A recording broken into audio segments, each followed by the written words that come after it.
Hello നമസ്കാരം. Tara's wonder കിച്ചണിലേക്ക് എല്ലാവർക്കും സ്വാഗതം. നമ്മളിന്നൊരു ബ്രേക്ക്ഫാസ്റ്റ് ലഞ്ച് റെസിപ്പീസാണ് ഇവിടെ കാണിക്കുന്നത്. സിമ്പിൾ റെസിപ്പീസാണ്, വെജിറ്റബിളൊക്കെ വെച്ചിട്ടുള്ള ചെറിയ ഒരു റെസിപ്പീസാണ് ഇവിടെ കാണിക്കുന്നത്. അപ്പോൾ ഇത് നമ്മുടെ ലഞ്ചാണ്.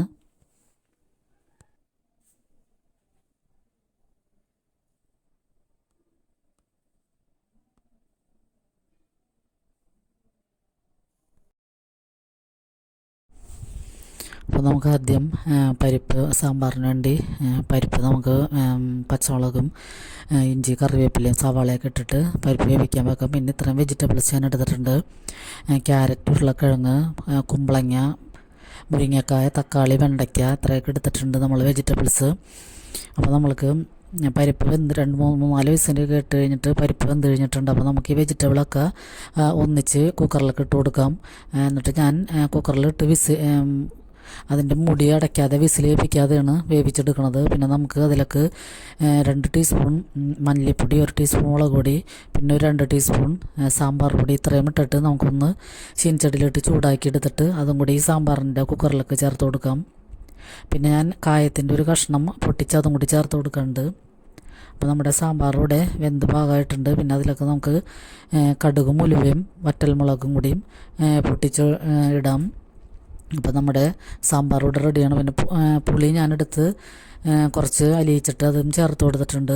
പിന്നെ കുറച്ച് ശർക്കരയും കൂടി ഞാൻ ചേർത്തിട്ടുണ്ട് സാമ്പാറിലേക്ക്. പിന്നെ നമുക്ക് ബ്രേക്ക്ഫാസ്റ്റിന് ഇന്ന് റവ ദോശയാണ് ഉണ്ടാക്കണത്. അപ്പോൾ 1 കപ്പ് റവ എടുത്ത് നമ്മൾ മിക്സിയിലിട്ടൊന്ന് പൊടിച്ചെടുത്തതിന് ശേഷം അതിലേക്ക് കുറച്ച് അരിപ്പൊടിയും കൂടി ചേർത്തൊന്ന് മിക്സ് ചെയ്തിട്ടുണ്ട്. ഇപ്പം മൈദ ഉണ്ടെങ്കിൽ മൈദയും കൂടി ചേർത്ത് കൊടുക്കാം. ഇപ്പം എൻ്റെ ഇപ്പോൾ മൈദ ഇല്ലാത്ത ഞാൻ അരിപ്പൊടിയാണ് ചേർത്തേക്കണം. പിന്നെ അതിലേക്ക് തൈര് ചേർത്ത് കൊടുക്കുന്നുണ്ട്. അപ്പോൾ തൈര് പുളി അധികം ഇല്ലാത്ത തൈര് ചേർക്കാൻ ശ്രദ്ധിക്കണം. അപ്പോൾ അതും കൂടി തൈര് ചേർക്കുമ്പോൾ റവയൊക്കെ നന്നായിട്ട് സോഫ്റ്റ് ആകും. പിന്നെ നമുക്ക് പാകത്തിന് വെള്ളവും കൂടി ചേർത്ത് കൊടുക്കാം. ഇത് ഇൻസ്റ്റൻ്റായിട്ട് നമുക്ക് പെട്ടെന്ന് ചുട്ടെടുക്കാൻ പറ്റിയൊരു ബ്രേക്ക്ഫാസ്റ്റ് റെസിപ്പിയാണ്. പെട്ടെന്ന് ചുട്ടെടുക്കാൻ പറ്റും. അതിലൊക്കെ നമുക്ക് ആവശ്യമുള്ള ഉപ്പും ചേർത്ത് ഒരു 2 ടീസ്പൂൺ പഞ്ചസാരയും കൂടി ചേർത്തിട്ടൊന്ന് നന്നായിട്ട് മിക്സ് ചെയ്യാം. പാകത്തിനുള്ള വെള്ളം, നമുക്ക് ആവശ്യമുള്ള വെള്ളം ചേർത്ത് കൊടുത്തിട്ട് മിക്സ് ചെയ്തതിന് ശേഷം ഞാനത് മാറ്റി വെച്ചിട്ട് ഒരു 10-20 മിനിറ്റ് നേരം കഴിഞ്ഞിട്ടാണ് അത് റെസ്റ്റ് ചെയ്യാൻ വെച്ചതിന് ശേഷമാണ് ഇത് ചുട്ടു തുടങ്ങുന്നത്. അപ്പോൾ നമ്മുടെ ആദ്യത്തെ ദോശ ഇവിടെ റെഡിയാണ്. അപ്പോൾ നമുക്ക് ആവശ്യമുണ്ടെങ്കിൽ കുറച്ച് നെയ്യും കൂടി അതിലൊക്കെ ചേർത്ത് കൊടുത്താൽ കൂടുതൽ ടേസ്റ്റാകും. അപ്പോൾ ഇത് നമുക്ക് ബ്രേക്ക്ഫാസ്റ്റിന് പെട്ടെന്ന് ഉണ്ടാക്കാൻ പറ്റിയ നല്ല അടിപൊളി ദോശയാണ്. അപ്പോൾ റവ ആണെങ്കിൽ കൂടി അത് പൊടിച്ച് നമ്മൾ തൈരും കൂടി ചേർക്കുമ്പോൾ നല്ല സോഫ്റ്റായിട്ട് കിട്ടും. അപ്പോൾ നമ്മുടെ ബ്രേക്ക്ഫാസ്റ്റിന് റവ ദോശയും സാമ്പാറുമാണ് ഞാൻ എടുക്കുന്നത്. അപ്പോൾ ഇടയ്ക്ക് നമ്മളിങ്ങനെയൊക്കെ വെറൈറ്റി ആയിട്ട് ഉണ്ടാക്കാൻ നോക്കണം. എപ്പോഴും നമ്മൾ അരിയൊക്കെ അരച്ച് തലേദിവസമൊക്കെ അരിയാട്ടിയൊക്കെ എടുത്ത് വയ്ക്കാൻ മറന്നു പോകുമ്പോൾ ഉണ്ടാക്കാൻ പറ്റിയ ഒരു ഇൻസ്റ്റൻറ്റ് ദോശയുടെ റെസിപ്പിയാണത്. അപ്പോൾ എല്ലാവരും ഇതൊന്ന് ഇങ്ങനത്തെ ദോശയൊക്കെ ഒന്ന് ട്രൈ ചെയ്ത് നോക്കുക. അപ്പോൾ റവ ഇങ്ങനെ ചെയ്തിട്ട് നമുക്ക് ഇഡ്ഡലി ആയാലും ഉണ്ടാക്കാം. ഇത്രയും വെള്ളം ഒഴിക്കാതെ കുറച്ച് കട്ടിയായിട്ട് എടുത്തിട്ട് റവ ഇഡ്ഡലി ഉണ്ടാക്കാം. പിന്നെ ഇതിൽ നമുക്ക് പല വെറൈറ്റീസും ചെയ്ത് നോക്കാൻ പറ്റും. കടുകൊക്കെ പൊട്ടിച്ച് ഇതിലൊക്കെ ചേർക്കുകയാണെങ്കിൽ അടിപൊളി ടേസ്റ്റ് ആയിരിക്കും. പിന്നെ നമുക്ക് ഉള്ളിയൊക്കെ ചെറുതാക്കി അരിഞ്ഞിടാം. അങ്ങനെയൊക്കെ എടുക്കുമ്പോഴായാലും നമുക്ക് വെറൈറ്റി ആയിട്ട് ഉണ്ടാക്കിയെടുക്കാൻ പറ്റും. അപ്പോൾ നമ്മുടെ ബ്രേക്ക്ഫാസ്റ്റ് ഇവിടെ റെഡിയാണ്. റവ ദോശയും സാമ്പാറുമാണ്. അപ്പോൾ ഈ സാമ്പാർ തന്നെയാണ് ഞാൻ ഉച്ചയ്ക്ക് ലഞ്ചിന് ചാറുകറിയായിട്ട് എടുക്കുന്നത്. അപ്പോൾ ഇപ്പോൾ നോയമ്പ് കാലമൊക്കെ ആയതുകൊണ്ട് ഇങ്ങനത്തെ പച്ചക്കറികളൊക്കെയാണ് കൂടുതൽ നമ്മൾ ഉണ്ടാക്കണത്. പിന്നെ നമുക്ക് ചീരത്തോരനും കൂടി വെക്കണം. ഇത് ഫ്രഷായിട്ട് കിട്ടിയ ചീരയാണ്, അടുത്തുള്ള പറമ്പിൽ നിന്ന് പറിച്ചെടുത്തതാണ്. അപ്പം ഇതിൽ വലിയ ഇലകളായ കാരണം കുറേ ഇലകളൊക്കെ കേട് വന്നിട്ടുണ്ട്. അപ്പോൾ അതൊക്കെ ഞാൻ കട്ട് ചെയ്ത് കളഞ്ഞതിന് ശേഷമാണ് എടുത്തേക്കണത്. നന്നായിട്ട് ചൂടുവെള്ളത്തിൽ ഉപ്പൊക്കെ ഇട്ട് കഴുകിയിട്ടാണ് എടുത്തത്. അപ്പോൾ അധികം തണ്ടാണ് ഇതിൽ കിട്ടിയത്. ഇലകൾ കുറേ ഭാഗങ്ങളൊക്കെ പോയി. പിന്നെ അതിലൊക്കെ ഞാനൊരു 5-6 വെണ്ടയ്ക്കയും കൂടി ചേർത്തിട്ടുണ്ട്. അപ്പോൾ ഇത് നമുക്ക് തോരനുണ്ടാക്കാം.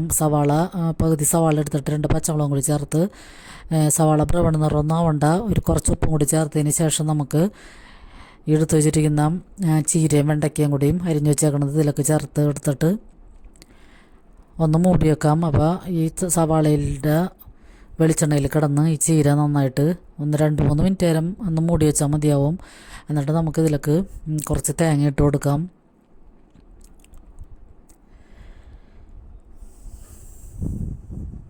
തേങ്ങ ഇട്ട് കൊടുത്തതിന് ശേഷം തേങ്ങ ആദ്യം ഇടരുത്. ആദ്യം ഇട്ട് കഴിഞ്ഞാൽ ഈ ചീനച്ചട്ടിയുടെ അടിയിലൊക്കെ പിടിക്കും. അപ്പോൾ ഈ ചീര വെന്തതിന് ശേഷം തേങ്ങയും പൊടികളൊക്കെ ചേർത്താൽ മതിയാകും.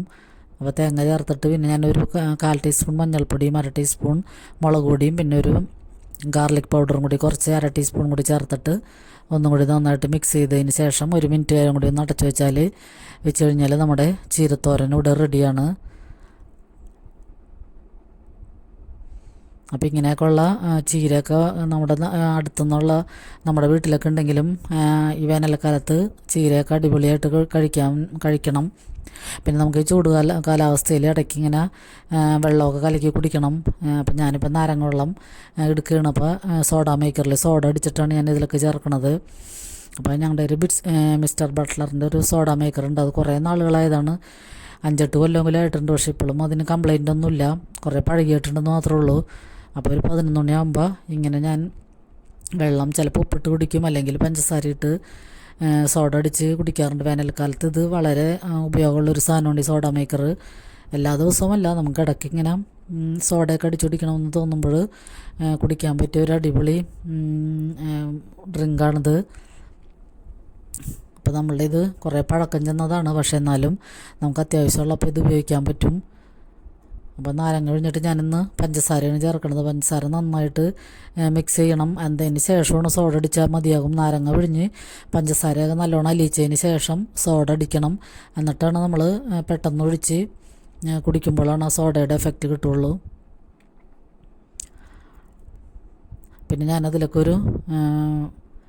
അപ്പോൾ നമ്മൾ നന്നായിട്ട് പഞ്ചസാരയൊക്കെ അലിച്ചതിന് ശേഷമാണ് സോഡ ഒഴിക്കണത്. അപ്പോൾ തന്നെ നമുക്ക് കുടിക്കാൻ വേണം, എന്നാലാണ് ഈ സോഡയുടെ എഫക്റ്റ് കിട്ടുള്ളൂ. അപ്പോൾ ഞാൻ ഇതിലൊക്കെ ഒരു കളറിന് വേണ്ടി നമ്മൾ നേരത്തെ ക്രിസ്തുമസിന് ഉണ്ടാക്കി വെച്ച വൈൻ എടുത്തിട്ട് അത് കുറച്ച് ഇതിലൊക്കെ ചേർത്ത് കൊടുക്കുന്നുണ്ട്, ചെറിയൊരു പിങ്ക് കളർ കിട്ടാൻ വേണ്ടി.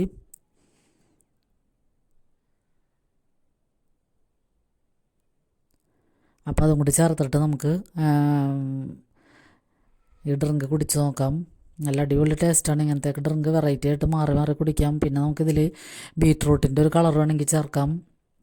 അങ്ങനത്തെയൊക്കെ പല വെറൈറ്റി മോഡലിലെ ഡ്രിങ്കുകളൊക്കെ ഇപ്പോൾ അവൈലബിളാണ്. ഇപ്പോൾ ലൈറ്റ് പിങ്ക് നിറത്തിലാണ് ഞാനിപ്പോൾ ഇത് എടുത്തേക്കണത്. അപ്പം ഇങ്ങനത്തെയൊക്കെ ഒരു ഗ്ലാസ് നമ്മൾ ഈ സോഡയൊക്കെ അടിച്ച് ഐസ് വെള്ളത്തിലൊക്കെ സോഡ അടിച്ച് കുടിക്കുമ്പോൾ നല്ലൊരു റീഫ്രഷിങ് ആയിരിക്കും. ഇപ്പോഴൊക്കെ വേനൽക്കാലമായ കാരണം ഇഷ്ടംപോലെ വെള്ളം കുടിക്കാനൊക്കെ എല്ലാവരും ശ്രമിക്കണം. ഇങ്ങനെ നാരങ്ങവെള്ളം തന്നെയല്ല, നമ്മൾ തിളപ്പിച്ചാറ്റിയ വെള്ളം എപ്പോഴും ഇഷ്ടംപോലെ കുടിച്ചുകൊണ്ടിരിക്കണം. എന്നാലാണ് ഈ വേനലിൻ്റെ ചൂടിൽ നിന്ന് നമുക്ക് രക്ഷപ്പെടാൻ സാധിക്കുകയുള്ളൂ.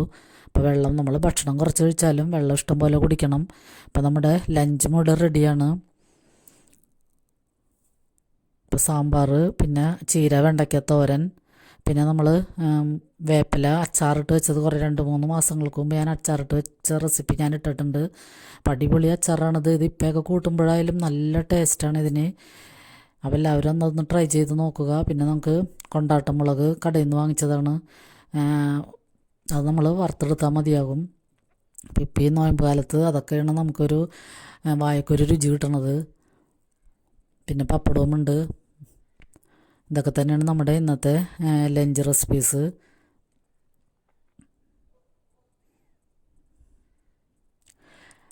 അപ്പോൾ ഈ വേനൽക്കാലത്ത് പച്ചക്കറികളൊക്കെ അധികം കൂട്ടണതാണ് എപ്പോഴും നല്ലത്. നോൺ വെജൊക്കെ കുറച്ചിട്ട് വെജിറ്റബിൾസൊക്കെ കൂടുതൽ നമ്മുടെ മെനുവിൽ ഉൾപ്പെടുത്താൻ ശ്രമിക്കണം. ഇപ്പോൾ സാമ്പാർ, പിന്നെ തേങ്ങരച്ച കറികൾ, അപ്പോൾ ദഹിക്കാൻ പറ്റിയ കറികളൊക്കെയാണ് എപ്പോഴും നല്ലത്. നോൺ വെജൊക്കെ ആകുമ്പോൾ കുറേ മസാലകളൊക്കെ ചേർത്തിട്ട് നമുക്ക് കഴിക്കുമ്പോൾ അതിന് ദഹനത്തിന് കംപ്ലൈൻറ്റ് വരും. പിന്നെ ഈ വേപ്പില അച്ചാർ നല്ല അടിപൊളിയാണ്. ഇരിക്കും തോറും ഇതിന് ടേസ്റ്റ് കൂടും. അപ്പോൾ ഇത് കാണാത്തവരുണ്ടെങ്കിൽ എൻ്റെ ചാനലിൽ കയറി നോക്കിയാൽ മതി. വേപ്പില അച്ചാറിൻ്റെ റെസിപ്പി ഞാൻ ഇട്ടിട്ടുണ്ട്. അപ്പോൾ നമ്മുടെ ഇന്നത്തെ ലഞ്ച് റെസിപ്പീസ് ഇതൊക്കെയാണ്. അപ്പോൾ എല്ലാവർക്കും ഈ വീഡിയോ ഒക്കെ ഇഷ്ടമായെന്ന് കരുതുന്നു. അപ്പോൾ എല്ലാവരും ഈ വീഡിയോ കണ്ടുകൊണ്ടിരിക്കുമ്പോൾ തന്നെ ലൈക്ക് ചെയ്യാൻ മറക്കരുത്, കമൻറ്റ് ചെയ്യണം. അപ്പോൾ എല്ലാവർക്കും ലൈക്ക് ചെയ്യണവർക്കും കമൻറ്റ് ചെയ്യുന്നവർക്കൊക്കെ ഒരുപാട് നന്ദി.